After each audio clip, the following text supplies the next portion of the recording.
All right, we are live. It feels good to do something other than horrific news like we've been doing every night. This is going to be a Critique the Community, and today we are critiquing images taken with hot or consistent lighting. So not strobe lights, not natural light. It had to come from, some sort of light bulb or fire, something like that, I guess. People were like, please do not have a bunch of galaxy images where the galaxy is the hot light. Do we have galaxy images? You'll have to wait. You picked these images today. You will have to wait and see. Let me go ahead and tell you guys, if you want to be part of the next critique, go to fstoppers.com/contests right now. And the next one is going to be smoke. So that includes smoke, fog, steam, anything like that. It can be natural, or you can have added it in. You can upload those pictures right now. And if you go to fstoppers.com/store, we're doing another gigantic sale. The more tutorials you buy, the more you save. Again, fstoppers.com/store. You can read about the details there. You ready to get into this? I am. So somebody suggested that we do the highest rated image last because it keeps them on edge of what it is. We're not doing that today, but maybe in the future. I mean, we could. They haven't seen it yet. You could just Do you want to do that? I don't care, sure. All right, so you need to pick a random number 1 to 9 then, and that will be the winner of the random tutorial. We'll save the highest. What if the last two? The last two? We'll keep everyone in suspense for the entire show. Okay. And then are we still doing super chats? We have the ability I don't think so. I think people didn't seem that interested last week about that, so I don't know. Maybe we should come up with another system. Okay. If people are interested, let us know in the comments. But at the moment, I don't think we're going to do that. All right. Well, let's get to our first image here. This is not the highest rated image. We should start off by showing it full screen for everybody.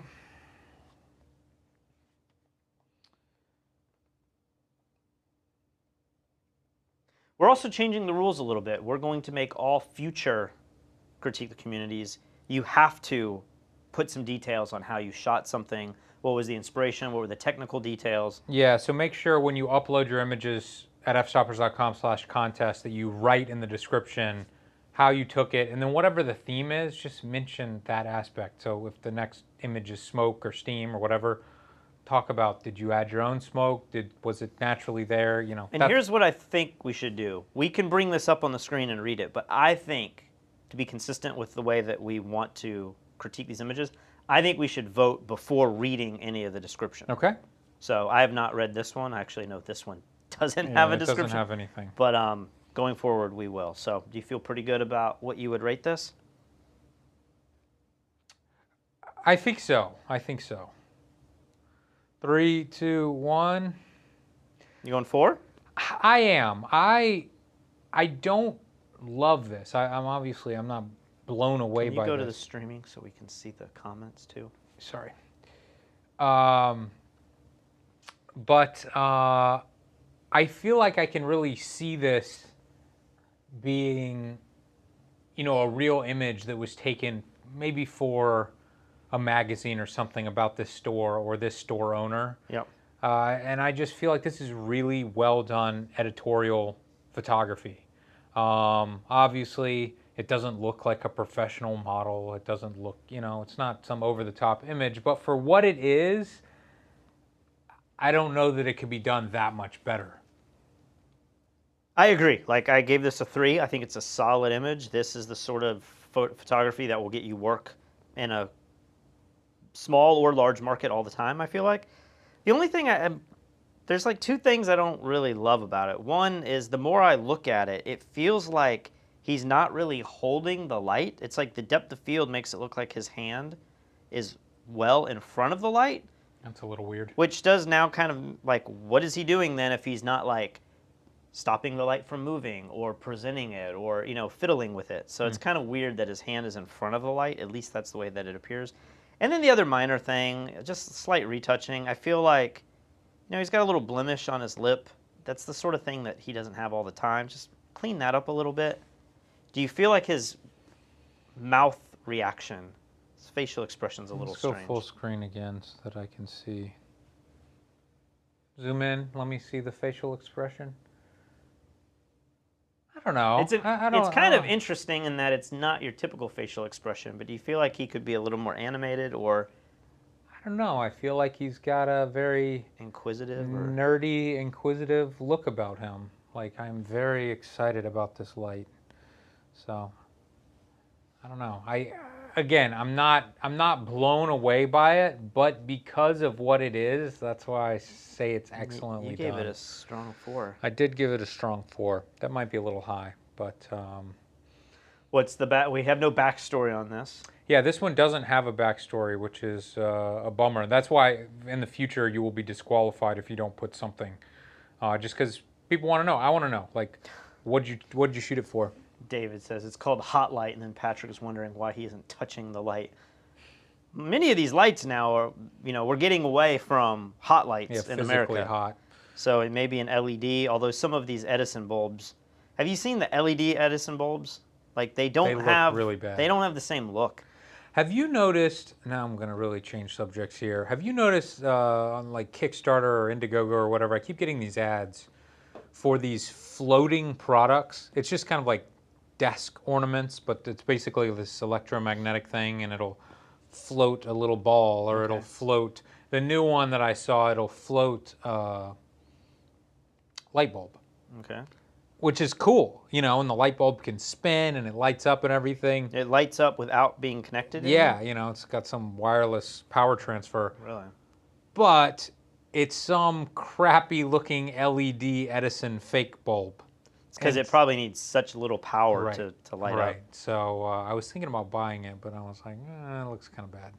But I might get that floating circular metal ball. That looked kind of cool. If we could get one that's strong enough to float a DSLR and it's just hovering.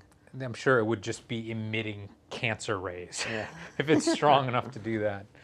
All right, we ready for the next image? Let's move on. Do you want to go full screen on this? Let's do it. Here we go. Now, you've done diving like this, right? I have. I've done one dive like this. It's called a cenote in Mexico. I think we went to Tulum? Maybe. It was like around that area. But we went with Mike Kelly to do Where Art Meets Architecture 3, I believe. 2, 3. I don't remember which one. Can't keep track. You got extremely sick. Yes. And then I was like, screw this. I'm going to go do some adventures while I'm here. Yeah. And so I did something like this. It's a pretty badass dive. Yeah. Like, it's scary because I don't know if you can see this. You actually have these little wires that tell you where you should go, so if you ever get lost. Mm-hmm. And as you can imagine, all the bubbles going up. Like, if you go close to the top, like this, there's a lot of space. But there's areas where you go through, and it's very narrow. It's super claustrophobic. But you can see all of the bubbles from other divers that are stuck under, they're trapped. And it's then pretty gnarly. What's going on with the lighting here? I mean, it's so lit up. It looks like we've got multiple lights. It looks like they're shooting with a relatively fast shutter speed to freeze all those bubbles. So what is going on? I mean, it looks so bright under there. Is that how it was for you? I remember it being very, very dark, but if you have multiple divers, yeah, I don't know. Like, this almost feels like they intentionally went down to take a photograph because there's all of these highlights and shadows, especially down here, that are coming from angles that don't seem to be natural. So maybe... I mean, what's natural? What are you talking about? Natural from what? Well, I'm just saying, like, you would suspect this guy's flashlight to be shining. I guess there's a flashlight directly behind him. See how he's backlit? Yeah. Maybe that light source is casting these shadows too, but it just feels like this is a little too perfect. Which is cool. Like, that's what you do, If you're going to shoot underwater, you would, like, the National Geographic photographers that do this kind of stuff? Yeah. Like, you really go down and you bring the lights and you craft it into this piece of art. But I don't remember it being this bright when I went. But I went with, like, 3 people, which was also a little scary because the second you lose sight of somebody, it may just be you. Whereas if you went down with, like, 10 people, it feels like, oh, you're part of a crowd, a group. This just does not feel like, oh, there's just 3 flashlights. Maybe that water is clearer than I think. Was it the clearest water you've ever been in? It's pretty clear Yeah. because it was, I believe it's fresh water. Where I went, it was fed by the ocean. It's like these caves, these cenotes are like cenotes. They're like a mile from the ocean, but the water gets in there, but it's filtered so much that it's fresh water now, but it's really close to salt water. All right, let's But rate this, it. I feel like this reminds me very much of the cave shot that I did with Robert in one of our shoot-offs. Yeah. And I remember lighting it really dramatically, and I went this route, and I thought, it's lit too much. Yeah. Even though I did it that way, let me tone it down a little bit. But it makes me wonder, was the camera, to do that technique where you light it in many different ways, especially over here where you have light sources coming from all different angles. There's a light source entering from the left of the frame, going right. Yeah. You would somehow have to dive down with a tripod that you could mount a camera to and do multiple exposures to like let them all come in if you were going to mask it. Oh, is that what you think's going on here? I don't know that's what's going on. That's what I did in the cave shoot. And it allowed me to mask in multiple light sources. You know, I don't know. I'm not super into underwater photography, but I haven't heard of anyone doing long exposure, multiple composite images under the water. Have you seen any? I mean, it has to have been done, but have you seen any images like that? Maybe I'm looking at one right now. Maybe if you're not looking at one right now, that's the next big Fstoppers video. I mean, if you're a diver and you have a tank and you live in Mexico and have access to this, like this would be the stuff I'd probably be really interested in exploring. Yeah, but this is a cool idea. I just haven't heard of anyone doing it. All right, should we rate this thing? I've been waiting on you. All right. 3, 2, 1. Three 3 stars. We agree. So I showed this picture to Kristen because I said, hey, do you want to help me pick the last final image or two? And she was like, ooh, I like that one. And I was like, well, I already picked it. But she was like, but it feels like the diver isn't standing out enough. And I was like, that's exactly what I thought. And I took this image, threw it into Photoshop. I put a hard vignette around it. I also put a couple masks with some different colors and just played around with it. I didn't save that image because I didn't think it was like necessarily fair to like throw up my version of this picture. But I feel like there's too much light going on. And I feel like the divers in the middle don't stand out enough. And maybe you could play with the crop and start, you know, making it a little tighter. I don't know that you need the whole scene to represent what they're doing. I think the most interesting part of this photograph is the layered look right here in the middle where you have some of the structures fading into darkness and all the light flares. But I don't know. I think wide like this, everything gets a little lost. It's a little hard to read. Well, this was taken near Tulum, Mexico. Oh, look at that. Wide room on the way into long tunnels. And then they give a little bit more info. It's a real teamwork, mainly to spend time to place the lights, keep positions, synchronize bubbles. Whoa. Don't know what that means. That means they want the bubbles from both divers coming up at the same time. So they're probably like, breathe. Okay. And then they all breathe. And try to communicate with divers/models who are totally blinds from the tons of lumens. The rule is make the plans, dive plan and photo plan, repeat the plans, make a nervous breakdown because nothing works according to the plans, and improvise. Wash and repeat. Okay. Yeah, it's a hard image. I mean, so I was right. This is not just some long exposure. They have tons of lights up in here, and they're making it incredibly bright to pull this off. If you could put your camera on a tripod and composite this in, I mean, some people value that it's all shot in camera, and other people value the final image itself. But if there was a way to mount a camera to a tripod and get it seated and secured and waterproof and all that, I mean, maybe the underwater housings, do they have a screw mount where you could put a plate on it and put it to a tripod? Yeah, I don't know. If you could do that, you could have many more possibilities in post. Yeah. Maybe it takes away some value. How do you trigger it? You just have to set it up to time lapse, and it's just taking a picture every 10 seconds for minutes while you float around and I mean, you can do that with the Nikon cameras. You can say, you know, shoot, maybe it's only 9 shots, which isn't enough. But but you can say put this interval between each photo and how long, you set the manual so you have a long exposure, short exposure, and it just keeps going. And then if you had a flashlight, you could do it yourself. You obviously need the models, but yeah, I wonder if this is the one that I did. I mean, there's probably dozens of these over in that area. All right, next up. We went into one room where you swim up and surface, and then you look up, and it's just all these bats that have been living in this cave. They must have an exit point somewhere else. But the water's got the guano. It's like crap all floating, and you come up with your respirator. What is it called? Respirator? I think it's a respirator. You come up, and it's just like you're ready to go back down. It's pretty creepy stuff. Hmm. All right, we're ready for the next image. Let's do it. Is this the lead image that you had on the... Yeah, I think this is my favorite image. I told you before we went live, I quickly looked at some of the images, and I was like, these look rough compared to what we did last week. Was last week Wide angle? a wide angle, and we had some really good ones. And then the week before that was telephoto, and we had some amazing ones. This week I felt like they were kind of rough looking, but I really did like this one.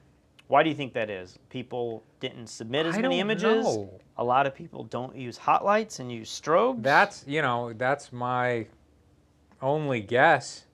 Because I I have to feel like we're say- normally getting more and more submissions to these contests. I think in my photographic career, I'm using more hot lights than I have. Used to all be strobe everything. Now I'm like, this little LED light's good enough. Yeah. Changes color. I've been doing a lot where I use a strobe maybe on the key light and then use other LED colored lights for accent lights. And if you want to do these long exposures where things blur, I mean, that's kind of the only way to really do it. But. Absolutely. Are you ready to rate it? I think I'm ready. 3, 2, 1. I'm between a 3 and a 4. I'm going 4. I mean, I feel like this is done really well. Maybe it could be a little bit more interesting without the black background. Just something with a little bit more detail back there, even if it was a really dark room. But I love the lighting. I love the long exposure on the dress. It gives it a painting feeling. I think it's great. I wish there was a little more light on her hand. It just feels like a... Oh, somebody says, yeah, regulator, not respirator. Regulator. Duh. Regulator. We're going to have our dive license revoked after that one. Yeah. I also don't like that the bottom of this stand is just floating. I almost want like a little bit of a vignette to maybe cover that. It just kind of feels composited, like she's floating. Maybe, I don't know. Maybe if it just went into black and that tip wasn't highlighted. Ian Chang says, capturing the emotions of our cellist, Alyssa, isn't complete without bringing some of her movement into the frame. Gently pulling on fishing lines pinned to the hem of her dress causes swaying back and forth as the LED modeling light on our ProPhoto B1s blur the movement over a 3.2 second exposure. A separate rear curtain flash goes off to freeze her upper half, while flags block the two light sources from mixing. Wow. Shot on the Canon EOS 5D at 24mm f/20. Super cool. Shot all in camera. You remember when we had Crystal here and I was doing some portraits of her in a dress with strobe and hot light, and then I also did the one with the tennis composite? It's a video that's on our YouTube channel. A lot of people would question, like, why didn't you use rear curtain sync? Okay. And it made me start wondering a little, thinking about that a little bit more. And I believe that the sync speed, the curtain, when your flash goes off, does it go off at the front of the exposure or at the end of the exposure? I don't think it really matters a whole lot on subject matter like this, because you can't place a time on the movement of the dress or the person. But if you were shooting, say, a car and you wanted to light the car up, if the flash went off first and then the car drove, you would have a car with headlights in front of it, right? Yep. So you'd want rear sync so that you get the blur, and then at the very end you have a pop of light, and the car would be in front of the headlights, Yep. the tail lights. Yep. But I just remember a lot of people in that video were like, "Why didn't you should have totally set the curtain to rear sync?" And my thought was like, it doesn't really matter in this instance. But where it did matter, maybe it applies to this, is it's much easier to get people in position and get the perfect frame and then have them mess the frame up and get all the cool blur, as opposed to getting all the cool blur and then at the very end they have to get in the right position before the flash fires. That makes sense. So I'm not saying this was shot right or wrong, like it doesn't matter, but if you're trying to replicate some of these things, many people might be like, I've been told I need to use rear curtain sync. But that may not totally be true depending on how your subject is moving. You know, if you're doing traffic and movement where the lights need to be behind or in front of it, it does. But in an instance like this, I probably would shoot this with a strobe so that she's in the right position with the right expression, and then she has 5 or 6 seconds to like let us mess with the dress and everything. But makes sense. You ready for the next one? let's do it. So this photographer had, I don't know if you opened this one up to like 3 or 4 submissions. It seemed like there was more than 2 allowed. They had many submissions. I think one was even higher ranked than this. And they were all really cool. They're all kind of different. But I felt like, to me, this one looked the most interesting. So I do want to say, if you enjoy this guy's work, or this girl's work, go to the contest entry page and you can see more images, as well as the full portfolios from everybody.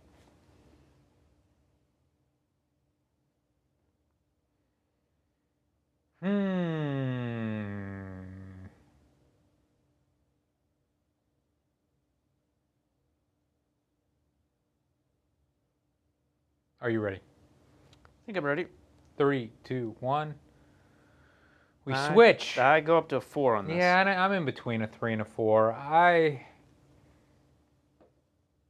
feel like the photographer's done a good job with the lighting. The dancers obviously have the look and the pose and the body for this. There's just something about this image that feels old to me.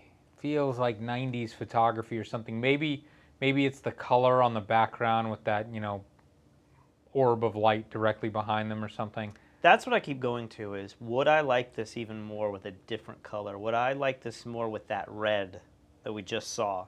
Some dark maroon or something more subtle. Like maybe the purple feels a little out of place, but from a commercial standpoint, I just think people are going to look at this and be like, that is beautiful the way they're posed. The lighting on them looks great.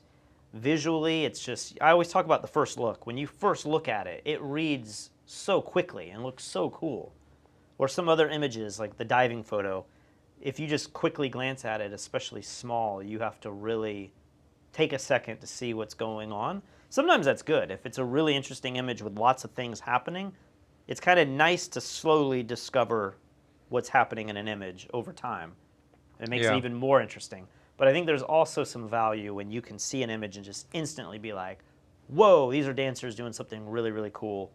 I think I also have a problem with his facial expression specifically. I feel like he looks a little bored and zoned out.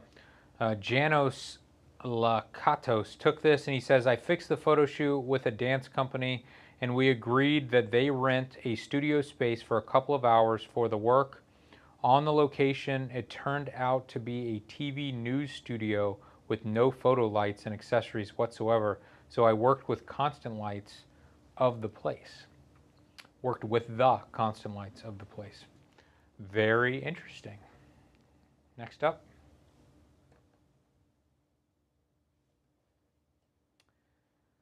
I do appreciate that this image of a guy with fire is not him blowing it from his mouth. I think I've seen that image a few thousand times. Yeah. I also like that, we've got interesting shadows on his face and stuff. I'm honestly not exactly sure. Zoom into his face. What's going on? How is that even possible? Oh, What? it's not shadows. Well, there is paintings. a shadow. I don't think so. I think I don't know why the shadows aren't filled in more, but he's holding some kind of sword.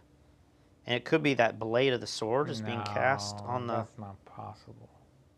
I mean, it would seem strange. You would think that the light source would be to the left of the sword. Like a hard light cat. I mean, I wonder, is there any way that this is a composite? And he was photographed first, and then the blade was photographed on fire, and they just put it in there. That would be super easy to do with, you know, the black background like it is. All right. Are you ready to rate this? All right, yeah, I am ready. 3, 2, 1. 3 stars. We agree. I like the light. I love the visual impact. I struggle with this a lot, with this kind of subject matter. I just wonder, like, how many people are going to see this and say, like, I need to hire this photographer. This almost feels like it belongs in, like, a travel portfolio or a festival portfolio. I'm just trying to think, like, how many. It's not polished enough to where a brand is going to be like, ooh, that's a clever, like, idea. Like, that's an interesting concept that you've, you know, it's like an advertising image where it's a unique take on something. This just feels kind of straightforward, but it seems a little alternative lifestyle sort of thing, you know, crazy festival. You know what I mean? Yeah. I have the same critique when you have, like, girls doing stuff and they got the massive tattoos. And I'm like, all right, some tattoos are marketable in our society, but it doesn't appeal to the masses the way that it might without some of the tattoos, you know? Sure. And I just feel like this sort of image, it's like the fire breathers. They're cool too, but I always tend to rate those a little lower because I just think, like, who's scrolling through your portfolio and then seeing a fire breather and being like, whoa, that's what we need. Exactly. It's been done so many times. Danny took this, and he said the only light came from the fire sword. So totally shot in camera. I do, you know, I like the composition. It's got an interesting swoop to it. How do you think they do this? They dip the sword in some kind of slow-burning oil or something? I guess so.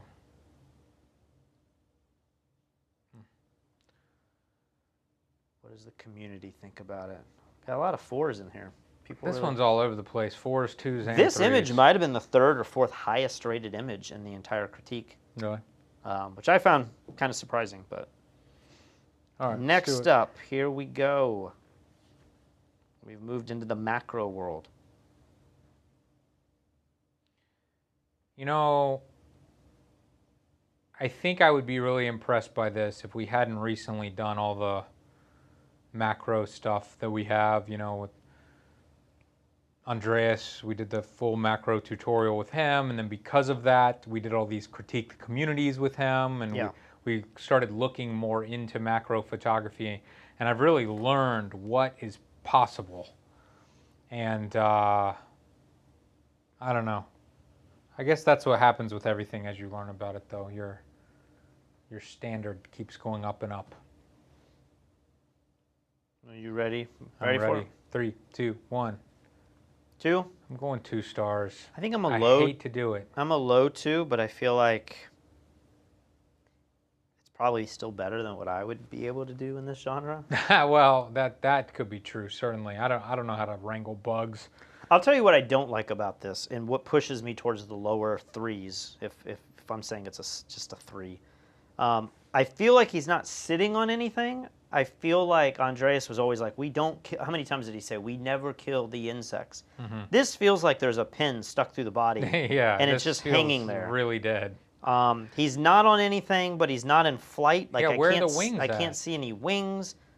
So all of those little things, I just feel like, you know, the depth of field is great. Like, everything's in focus. You know, I mean, this genre is extremely shallow focus, unless you start to focus stack, which even then can still be millimeters or centimeters of focus, even with multiple images taken. But so you think this was not focus stacked?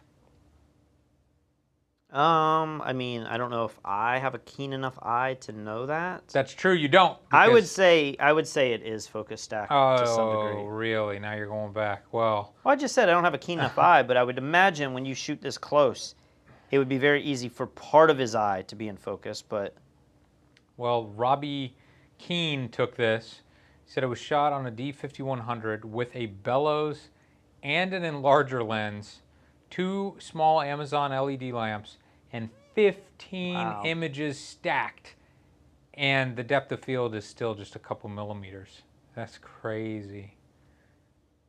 We never used bellows in the tutorial, but I know my dad, I have a set of, it's not really a set, but it's a single bellows that he had back when he did like dental photography or something. Okay. It's like this 1970s bellows system. And it works like extension tubes where you can move the lens further from the sensor. And it allows you to change, the magnification. But I could be wrong here. We need Andres to tell us. But I think bellows, it can get you to in those like 4, 5, 6x level where, you could shoot like a coin and be like on the face of the person. So it's pretty detailed. What did the audience think of that one? Lots of 2s and 3s for this one. They didn't like the background. Do you feel like the background is too busy, or it kind of is interesting? It feels like reading Rainbow or something to me. I don't know. It doesn't feel. I'm sure it is real, but it doesn't feel very genuine. Ever since we worked with Brian Rogers Jr. on the product photography tutorial, he does a lot of stuff where he puts the same color background as the product. It's like red on red and blue on blue. Yep. Peter Hurley loves to do this with white outfits on white. It's got that cool contrast. Andres does this as well. I wonder if this would look more commercial and more interesting if it was a bright yellow background. And sometimes you want color contrast and you might choose a supplementary or complementary color. But sometimes using a color scheme very similar to what the subject matter is could be really cool. Maybe that would help some of this. The nice thing is in Photoshop, it's pretty easy to change the color to whatever you want. So you could always revisit this. Maybe some of these little details in the hair would be a nightmare. A little tougher. But, all right, you ready for the next one? Let's do it. This looks familiar. This is what we made our careers out of.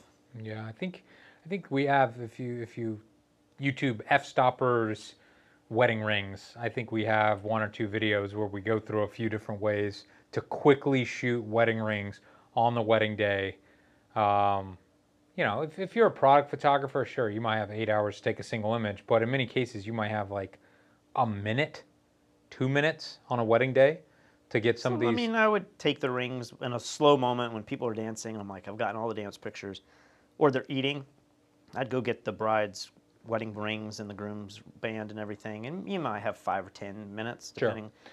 But you don't have enough time to perfect it. Yeah, be compositing and setting up tripods and multiple lights and stuff. So, I mean, you could if you had a system. It all comes down to if you have a system in place that you can repeat every time. Maybe you could do something really quickly, but I never had a system. I just had like a few go-tos that definitely would work, and then I had a few things like this that I would try that would work. Yeah, and this is tough because I'm seeing people in the comments are being a little harsh on it, and I agree with them. As a product photograph, this is not up to snuff. This isn't going to cut it. You can't put stuff like this on your website. I might even go as far to say, and maybe we should just rate it. I'm ready to rate it. Let's go. 3, 2, 1. Really? Wow. We're divided. House divided, y'all. I'm in between a 2 and a 3 here. I feel what I was going to say is, from a product photography standpoint, obviously a 2-star image. From a wedding photography standpoint, now it's very different. I'm rating it as this belongs in a wedding. Right. You got to be more lenient because this is a real wedding band with real issues shot in just a few minutes. This is the type of photography you're going to be delivering to your clients. The average bride is not a art buyer for K Jewelers, so the photographs don't have to be flawless like they would for the commercial industry. But I just like, that front big ring, the guy's ring is a little dark maybe, and then we've got that nuclear pink, so that's why I went 2. I think from a wedding perspective, and I could be wrong, like I probably am wrong. I'm always shocked at what clients like, but I think a bride would look at this and be like, "Whoa, that's so cool." And I think many wedding photographers, they go like multiple different routes. All their portfolio is like emotions, people crying and like the heartstring route, or it's like super dramatic portraits of the couple, right? Yeah.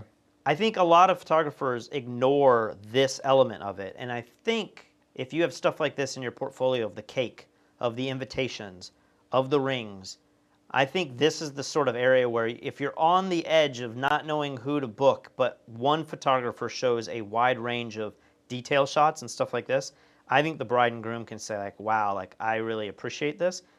And it's also one of these shots you can deliver that they don't even expect, because if you just take the rings from them, they have no idea what you're doing, right? They don't have anything in their mind. They can't even visualize what a macro lens and some gelled lights and stuff. Like, this is way beyond what anyone can normally take. And then they get the pictures back, and you put this in the slideshow. It just has this presentation of like, wow, that's our rings? That looks really cool. And so, again, I think everything you said is valid. The band isn't lit perfectly. People are complaining that the horizon isn't straight. I think you can get away. I agree with that. Where's the horizon? Is it because the male ring isn't flat? Like Yes. the horizon could be anywhere in this picture. What are you talking about? Yes, the guy's ring is laying flat. But what if this was shot in a, I don't think it is, but what if this was shot in a flower? And you know how we'd always have the rings angled down on a petal? Yeah. There's certain ways you can shoot things that it's so abstract that you don't know where the horizon is. And if it does have a tilt, I mean, I even like some pictures with the horizon that does have a little tilt. I know that's like a photography rule you shouldn't break. You can't put it on a 45 degree, but you can give it like a 5-degree tilt, maybe even like a 10-degree tilt, and it looks kind of cool. Yeah. I think if you go to our channel, our video on ring photography is now one of the top 10 videos we've ever made. Oh, really? It's one of those slow creepers that just keeps getting more and more Was traffic. never that successful for the first year or two, but then recently. Yeah, I think it has 1 million views, which is kind of Really? I believe so. I don't understand YouTube. All right, next up. That was our most divisive image. Now this one didn't make the telephoto critique. And you know, normally I'd look at this and go, wow, what a great image. But during our telephoto critique, we saw a few bird shots that were just unbelievable. And now that is what I am setting my standard as.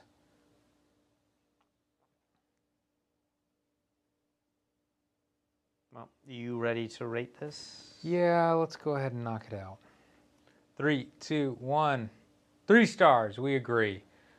I feel like this is a solid image. You could put it in your portfolio for a number of different things, but it just feels like a captive bird to me. It doesn't feel like, oh, wow, look what you found. It's that, you know, deep blue background. I mean, is that a big softbox in his eye? Because this does feel studio shot, right? Like the background looks really cool, like simple. Yeah. I like it though. Like, I like animal shot in the studio because it's so out of the ordinary. It's so difficult to do. In a way it is, but shooting birds in the studio is like potentially the easiest way to shoot a bird. You know what I mean? Kind of. If you go to, you know, these bird sanctuaries or whatever, like the Birds of Prey sanctuary that we went to that one time, all the birds are in the cages, and you can just put your lens right up to the bars and just shoot them just like this, right in their cage. And then But it wouldn't look like this. I think this bird is taken out on location with a seamless, or it's brought into an actual studio. Like this isn't shot through a cage. Are you crazy? How could you say that? How do you know? Well, one, the cages usually are going to have some kind of vignetting and blur because you have to shoot through them. Well, the light looks. looks. Let's say that's not an issue. I But, mean, but like, what if it's glass? What if you're just shooting through glass and this thing is just sitting on a stick with a blue wall behind it? I've been working here in our studio shooting through some glass, and I am shocked at how difficult it is to get the depth of field and sharpness that I want.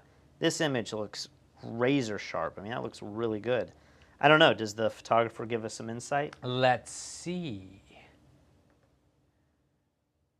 Robbie says D810 400 millimeter 2.8 with a 2x teleconverter. Oh my gosh. Am I wrong here? Straight out of camera, no crop, no editing other than converting from RAW. Owl flew to the perch and I actually had to pick up my tripod and move back because he was too close to focus on. So We're totally wrong?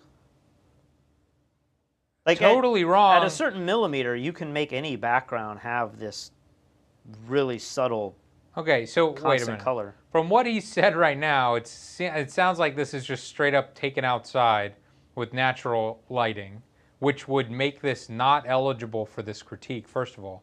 But then somebody in the comments says, really amazing photo, definitely 5 stars. But did you light the owl with constant light, which is the theme here? And Robbie says, sorry, forgot to add that. I lit him and the area with the car headlights. What? How is that possible? Is he just making up things? Yeah, now to this be doesn't seem true at all. Like Nothing in his eyes. The lighting is coming from above and to the right. So he was like, I drove my car up to a mountain and I faced the car down. And then I ran back with my 400 millimeter lens a mile away with a 2x teleconverter. And I shot the bird looking perfectly at me with this incredibly deep blue sky behind it. There's something fishy going on Is here. Robbie in the chat right now? Because we need some. It's the most beautiful, soft directional light from a car headlight I've ever seen. Not seeing any Robbie in the comments. Robbie, let us know in the comments of this post when it hits Fstoppers after we're done how this was taken, because I'm very confused. Very confused. It does. Would you give this a 2? I gave it 3. 3. We both said 3, right? Yeah. All right. Let me see. We are closing in on the last 2 images of this critique. So here's our next image. Interesting.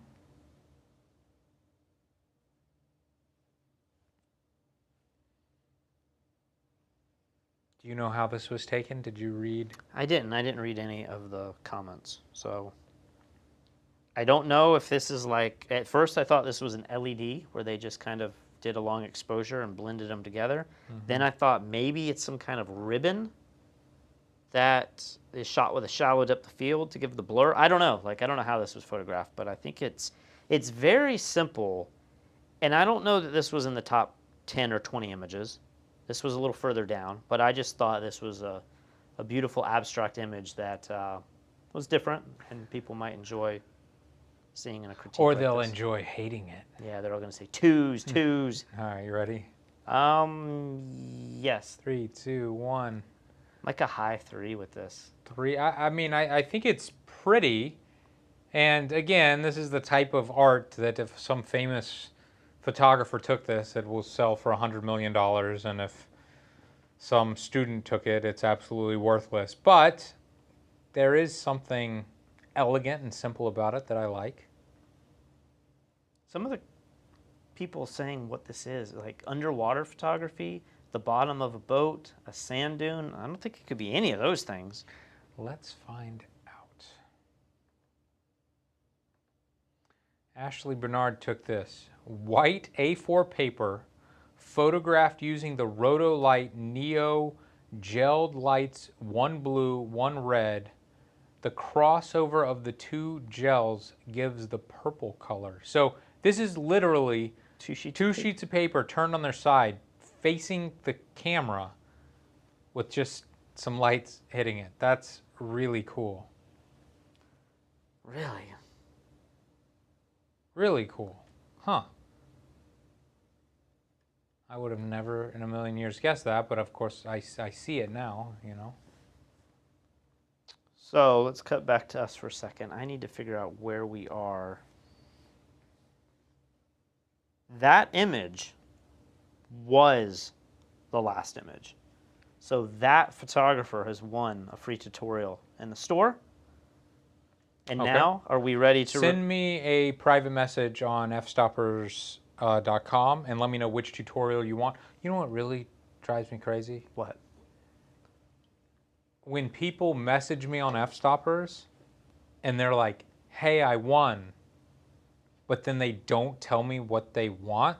So then I have to be like, tell me what you want. We should have a system where like they have to link to the image that they won, so you see what the winning image was. Well, before you get into all this, Joe, our web guy, is making a system so that we can gift people like a gift card Like almost. a credit. Yeah. So you could soon, hopefully, we'll be able to gift people money, and so you could just give people $100 or $300, and they could do with it what they want, or we can gift people a tutorial no matter the cost. So I think he's still working on that, but that's going to be where this goes. Yeah, but send me a message, tell me what you want. We can get this done with just one message instead of two. All right. Are you ready to see the highest rated image in this entire critique? I am ready. Here we go. Congratulations. This is the most well-received image in this week's critique. Weeks. Sometimes it's not a set time, but very interesting. There's a lot going on here. I think this photographer had a second entry that might have been like the 6th highest image. Maybe I liked that one better, but I was like, I can't include 2 photos from the same photographer for only doing 10. Yeah. And this is the highest rated image, so it has to be in the critique. Well, you know what's a little distressing is that the best photographers keep winning these contests again and again and again. Yeah. There's this one guy who has won at least 3 critiques, if not 4 now.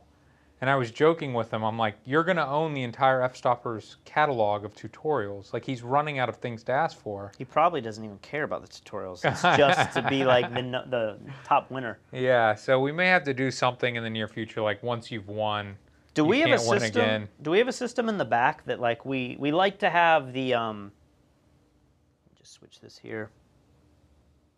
Is that it? We like to have your average portfolio rating, and we like to have photo of the day winners. Like, we have all these little badges that people can get. I wonder if we have or should have some way to identify people that have won the critiques, but then won the critiques. You know, it's like diamond status is when you sell 10 million records.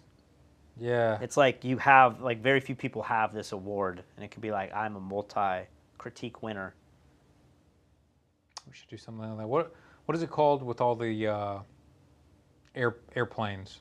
It's like the diamond medallions. Like they have a medallion status. We should just copy Delta and give people the same perks that you get from the same perks. Well, the same Delta? name, the same, you know. It's like gold and bronze, gold, Yeah, silver. yeah, it's just so stupid. Okay, let's rate this. 3, 2, 1. Both going 4 Fours. stars. I dig it. I dig it. And just so you can see, I don't know if you guys can tell, we can go back to the full screen here. But there's a lot going on. I mean, there is like a face here, and then a face over here. And I don't know if these are tattoos, or this is like some kind of stocking that has a print on it. But there's something going on there. There's some body parts. And then it looks like... I don't know what this is. My dad gave me for Christmas. My dad always gives me the strangest gifts. He gave me this. He gave me this light that you put outside, and it has a solar panel so that it catches light, and then it radiates light out to these it almost looks like fiber optic arms. It looks like a flower. Okay. And they're all colored and stuff. I don't know why he gave it to me. What is it for? Just to look pretty? I think people put it in their gardens or like in the front of their homes, so there's always like a lit up path. Of course, you know, these things are like $15, and like after a few storms, like everything's rusting and stops working. But you need it outside to catch the light, right? Or you need it by a window. This kind of feels like it's been lit by that. Something that's got a very thin little LED arm, like a toy or one of these. Well, you know what? I can tell you exactly what it was. Navi Retlov took this, and he says this was shot using multiple LED lights with optic fibers attached to them. 30-second exposures with full frame 85mm at f5.6. The model is not professional, and she is a plus size, which made it a bit more challenging than usual. But I believe that all women deserve to be shown as beautiful goddesses. Thank you for all of your support. Just to be clear, there is no Photoshop in this image. All made in camera except for the color grade. I hope you like it. It's I think my favorite image of the critique. I gave another 4 to something. What was that to? With the ring shot? It's definitely, I like this better than the ring shot for sure. Yeah, I like it better than the ring shot. The thing is that I've seen such good photos, especially on Fstoppers, of portraits, fashion portraits, that they've added long exposure light beams, through and around, that are just amazing.